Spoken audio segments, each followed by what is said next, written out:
রানী একটি সুন্দর দুর্গে থাকতেন। তার একটি কন্যা ছিল, যার স্বপ্ন সে দেখেছিল। সন্তানের কালো চুল এবং সাদা ত্বক ছিল, অতএব তারা তাকে ডাকলেন স্নো হোয়াইট। এরপরেই রানী মারা গেলেন। রাজা দীর্ঘদিন শোক করলেন না। 1 বছর পরে তিনি নতুন রানীকে প্রাসাদে নিয়ে এসেছিলেন। তিনি সুন্দরী ছিলেন, তবে রাগ করেছিলেন। মহিলাটি তার সাথে একটি জাদু আয়না নিয়ে এসেছিল। প্রতিদিন তিনি তার প্রতিচ্ছবিটিকে প্রশংসা করেছিলেন এবং তাকে একটি প্রশ্ন জিজ্ঞাসা করেছিলেন, বিশ্বের সবচেয়ে সুন্দরীকে? আয়না সর্বদা কেবল সত্য বলেছে, অতএব এটি সততার সাথে রানীর সৌন্দর্যের প্রশংসা করেছে এবং মহিলা সুখের সাথে সজ্জিত হয়েছে। স্নো হোয়াইট বৃদ্ধি পেয়েছে এবং প্রতি বছর তার সৌন্দর্য উজ্জ্বল করে, এবং এখন আয়নার সাথে কথা বলতে গিয়ে রানী প্রতিক্রিয়া শুনেছিলেন যে এখন তিনি বিশ্বের সবচেয়ে সুন্দরী নন। তবে স্নো হোয়াইট রানী নিজের প্রাসাদে এটি সহ্য করতে যাচ্ছিলেন না। তিনি তার বিশ্বস্ত দাসকে রাজকন্যাকে এক দুর্ভেদ্য ঝলকে নিয়ে যাওয়ার এবং হত্যা করার নির্দেশ দিয়েছিলেন, কিন্তু চাকর রানীর জন্য মিষ্টি মেয়েটিকে হত্যা করতে পারেনি। তিনি রাজকন্যাকে একটি অন্ধকার জঙ্গলে নিয়ে এসে তাকে ছেড়ে দিলেন এবং সে নিজেই দুর্গে ফিরে এসে রানীকে জানিয়েছিল যে সে তার আদেশ অনুসরণ করেছে। দীর্ঘদিন ধরে রাজকন্যা বনের মধ্যে ঘুরে বেড়াত পথে সমস্ত ধরনের বনবাসী তাকে সহায়তা করেছিল। স্নো হোয়াইট তাদের প্রতি অত্যন্ত সদয় ছিল এবং তাই তারা দৃঢ় বন্ধু হয়ে উঠল। সন্ধ্যার দিকে রাজকন্যা দুর্ঘটনাক্রমে একটি ছোট্ট বাড়িতে হোঁচট খেয়েছিল। তিনি সেখানে গিয়ে দেখলেন যে বাড়িতে কেউ নেই। টেবিলটি 7 জনের জন্য সেট করা হয়েছিল এবং শোবার ঘরে 7টি খাট ছিল এবং এই বাড়ির সমস্ত কিছুই খুব ছোট ছিল। সুতরাং স্নো হোয়াইট বুঝতে পেরেছিল যে এখানে 7টি ছোট মানুষ বাস করে। দীর্ঘ এবং কঠিন যাত্রা শেষে তিনি একটি বিছানায় শুয়ে পড়লেন এবং দ্রুত ঘুমিয়ে পড়লেন। 7 বামন গভীর রাতে বাড়ি ফিরেছিল। অপ্রত্যাশিত অতিথির উপস্থিতিতে তারা বিস্মিত হয়েছিল। স্লিপিং স্নো হোয়াইট এত মনোমুগ্ধকর ছিল যে বামরা তাকে ঘুমাতে দেওয়ার সিদ্ধান্ত নিয়েছিল এবং তাকে জাগিয়ে তুলেনি। সকাল এসেছে, স্নো হোয়াইট জেগে উঠল।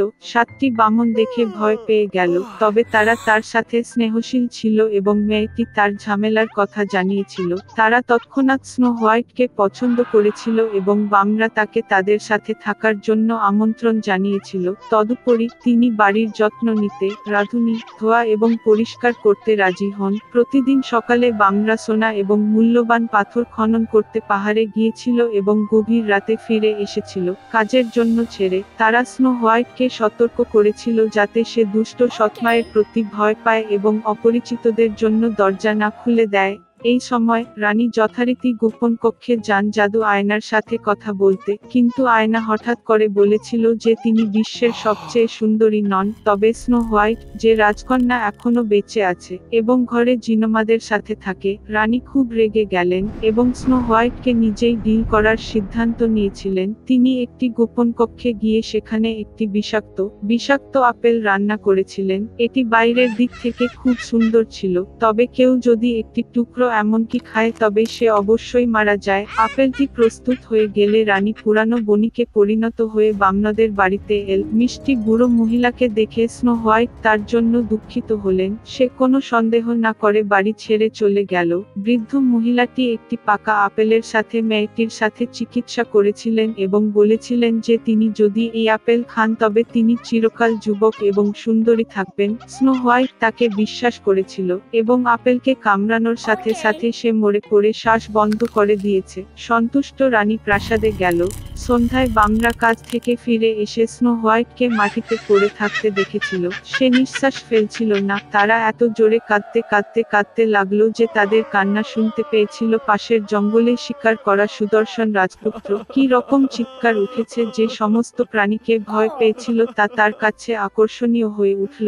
এবং রাজকুমার যখন বামনাদের বাড়িটি পেয়েছিলেন তখন তিনি স্নো হোয়াইটকে দেখতে পেলেন। তিনি এত সুন্দর ছিলেন যে যুবরাজ তৎক্ষণাৎ তার প্রেমে পড়েন। তিনি বামনাদের তাকে তার সাথে দুর্গে নিয়ে যাওয়ার জন্য রাজি করান, কারণ সেখানে তার চিকিৎসক রয়েছে যারা স্নো হোয়াইট নিরাময় করতে পারেন। বামরা এটি অনুমতি দিয়েছে। তখন রাজপুত্র তার দাসদের রাজকন্যাকে কাঁধে বহন করার আদেশ দিলেন এবং যখন তারা তাকে বহন করছিল এমন সময় ঘটল যে চাকররা কিছুটা ঝোপের উপর ঝাঁপিয়ে পড়েছিল এবং এই দৃঢ়তা থেকে এক বিষাক্ত বিষাক্ত আপেলের টুকরো স্নো হোয়াইটের মুখ থেকে পড়ে যায় এবং সে জেগে উঠে। যুবরাজকে দেখে মেয়েটিও তার প্রেমে পড়ে যায় এবং তাকে বিয়ে করতে রাজি হয়। তারা তাদের দুষ্ট সৎ মাকে বিবাহের আমন্ত্রণ জানিয়েছিল, ক্রোধের কারণে যে স্নো হোয়াইট এখনো বেঁচে আছে এবং এখন তার দীর্ঘ ও সুখী জীবন তার জন্য অপেক্ষা করছে। রানী জাদু আয়নাকে ভেঙেছিল এবং এর মধ্যে আর কখনো তাকাতে হয়নি। একসময় একটা ছোট্ট মেয়ে ছিল, তার নাম হেইডি। হেইডির বাবা মা মারা গেলেন এবং খালা দিতে তার যত্ন নিলেন। তবে একদিন মেয়েটিকে তার দাদুর কাছে নিয়ে যেতে হয়েছিল। তিনি খুব আলোচক ছিলেন না, কারণ তিনি পাহাড়ের একটি ছোট্ট বাড়িতে থাকতেন। মাসি অন্য শহরে চাকরি পেয়েছিল, তাই মেয়েটিকে কিছুক্ষণ তার দাদার কাছে রেখে যেতে হয়েছিল। আল্পসের দাদা মানুষ থেকে একা একা থাকার অভ্যাস করেন, অতএব তিনি তার নাতনির সাথে খুব খুশি ছিলেন। তবে কিভাবে এটি প্রদর্শন করবেন তা জানেন না। বৃদ্ধ লোকটি তার জন্য অ্যাটিকের একটি ছোট ঘর সাজিয়েছে। হেইডি প্রথম দেখাতেই দাদার প্রেমে পড়ে গেল। তার জন্য পাহাড়ের এক দুর্দান্ত জীবন শুরু হয়েছিল। পরদিন হেইডি তার দাদার বিশাল কুকুরটির সাথে দেখা করলেন। তিনি তার সমস্ত অবসর সময় তার সাথে কাটিয়েছিলেন। একদিন কুকুরটি পাহাড়ের উপর দিয়ে হেঁটে যাওয়ার সময় তিনি মেষপালক পিটারের সাথে সাক্ষাৎ করলেন, যিনি ঘাড়ে চরাঞ্চলে ভেড়া চড়াচ্ছিলেন। বাচ্চারা বন্ধু হয়ে উঠল এবং পিটার হেইডিকে তার সাথে পাহাড়ে হাঁটতে হাঁটতে শুরু করলেন সারাদিন ঘুরে বেড়ানো। হেইডি সত্যিই খুশি বোধ করল। একই সময়ে তিনি কখনোই তার দাদাকে ভুলে যাননি এবং সমস্ত কিছুতে তিনি তাকে বাড়ির আশেপাশে সহায়তা করেছিলেন। তার প্রিয় জিনিসগুলির মধ্যে একটি ছিল রুটি বেক করা। হেইডি এটি পিটারের মায়ের কাছে এনেছিল এবং সে পরিবর্তে মেয়েটিকে তাজা ছাগলের দুধ দেয়। গ্রীষ্ম শেষ এবং শীত এসে গেছে। পিটার স্কুলে যেতে শুরু করে, তবে হেইডি তখনও স্কুলের জন্য খুব কম বয়সী ছিল। অতএব কাকু দিতে মেয়েটিকে শহরে নিয়ে যাওয়ার এবং কাজের পরে বাড়িতে তাকে শেখানোর জন্য ফিরে এসেছিল। আল্পসের দাদা খুব বিরক্ত হয়েছিল, তবুও নাতিকে যাতে ছেড়ে দেওয়া এবং লিখতে শিখতে পারে তা ছেড়ে দিন লেট। হেইডিও খুব বিরক্ত হয়েছিল, তবে তার খালা তাকে শীঘ্রই পাহাড়ে ফিরিয়ে দেওয়ার প্রতিশ্রুতি দিয়েছিলেন। শহরে এসে খালা মেয়েটিকে নিয়ে গেলেন একটি বিশাল সুন্দর বাড়িতে হাউস। সেখানে হেইডি মেয়ে ক্লারার সাথে দেখা হয়েছিল। শৈশবকালে যে দুর্ঘটনার অভিজ্ঞতা হয়েছিল তার কারণে তিনি চেয়ারে চলাফেরা করতে পারলেন না। মাসি হেইডিকে এই বাড়িতে নিয়ে এসেছিল ক্লারার সংস্থাকে রাখতে, কারণ তার কোনো বন্ধু ছিল না। মেয়েরা ভালো হয়ে উঠল এবং সত্যিকার বন্ধু হয়ে উঠল। ক্লারা হেইডিকে পড়তে এবং লিখতে শিখতে সহায়তা করেছিল। নতুন জায়গায় অভ্যস্ত হয়ে যাওয়ার পরে মেয়েটি আরো মুক্ত মনে হতে শুরু করে। ক্লারাও তার সাথে খুব যুক্ত হয়ে গেল। তবে হেইডি সত্যিই পাহাড় এবং তার দাদাকে মিস করেছেন। যার স্বপ্ন দেখতে পারে তার সবকিছুই ছিল, তবে তার মনে হয়েছিল সে সোনার খাঁচায় ছিল। এমনকি সে খাওয়াও বন্ধ করে দিয়েছে। চাচি দিতে তৎক্ষণাৎ বুঝতে পারলেন যে তার ভাগ্নি কেন দুঃখী ছিল এবং আমি তাকে তার দাদার কাছে ফেরত পাঠানোর সিদ্ধান্ত নিয়েছি। ক্লেরা খুব বিরক্ত হয়েছিল যে হেইডিকে চলে যেতে হয়েছিল, তবে খালা প্রতিশ্রুতি দিয়েছিলেন যে ক্লারার পরের বছর হেইডির সাথে দেখা করতে সক্ষম হবে। এক বছর পরে ক্লারা হেইডির কাছে এসেছিল। তিনি পিটারের সাথে দেখা করলেন এবং বাচ্চারা খুব ভালো বন্ধু হয়েছিল।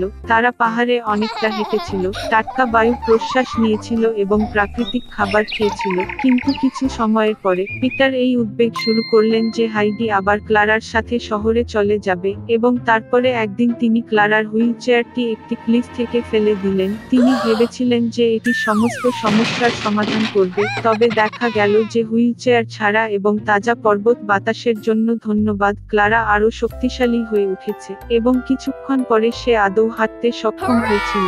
চাচি দিতে তার চোখকে বিশ্বাস করতে পারল না এবং পিটার তার অভিনয় দেখে খুব লজ্জা পেয়েছিলেন। তিনি স্বীকার করেছেন যে তিনি ক্লারার হুইল চেয়ারকে ক্লিফ থেকে ফেলে দিয়েছিলেন। অবশ্যই মেয়েরা তাকে ক্ষমা করেছিল এবং বাচ্চাদের সুখী বন্ধুত্বটি জীবনের জন্য রক্ষা করা হয়েছিল।